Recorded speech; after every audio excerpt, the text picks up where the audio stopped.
Hey, good morning. It is January 3rd. I'm in the basement office of Enlightenment here, um, doing my beginning of the year notes. I wrote a couple things down. I looked at the things I wrote down a year ago, kind of reflecting on that stuff. I like to do this once a year. I should really do it like once a month or once a quarter or something, but I kind of do it once a year and then I say I'm going to do it more and I don't. But one of the things I was doing was looking at my whiteboard, which I wrote on a year ago and sort of haven't touched. It sort of just sits there in the corner because I'm on Zoom calls all day and I don't want to move it, right? And I had a thing written at the top of it that I was reflecting on about a year ago at this time. I was talking to a friend of mine about the thing I was worried about in 2023. Like, oh, well, this bad thing could happen. I was actually kind of worried about this. The economy is doing that, and kind of led to a sort of an outcome. I'm like, maybe I'll lose my job this year. Maybe this bad thing will happen, or whatever it was. And my friend said to me, he said, why would you think that?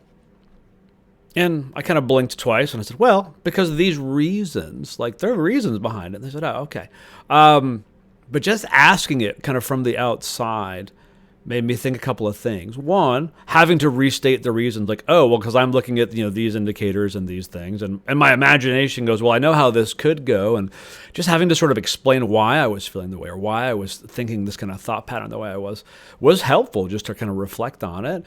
Now that could just lead to another anxiety spiral, right? Just to go like convincing myself that I'm right and reminding myself why I think the things I think.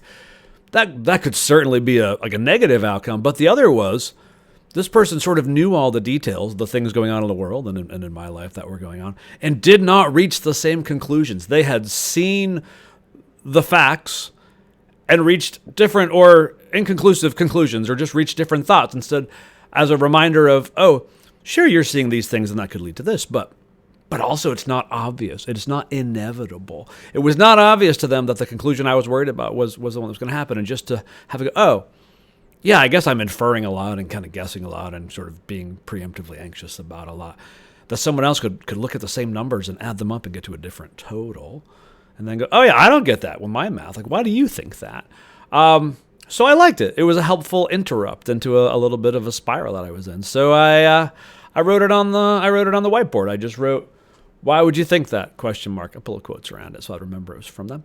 And I'm leaving it there for this year. I thought it was good. Thought I would share it for whatever version of a thought during the year that I've been in that feels unhelpful or hard to get out of. I just look up, I go, oh yeah, why would I think that? Are my conclusions obvious, or are they just sort of one possible thing? Anyway, Happy New Year. I hope you get some time to reflect. Don't forget to take a deep breath and to go outside. Talk to you later.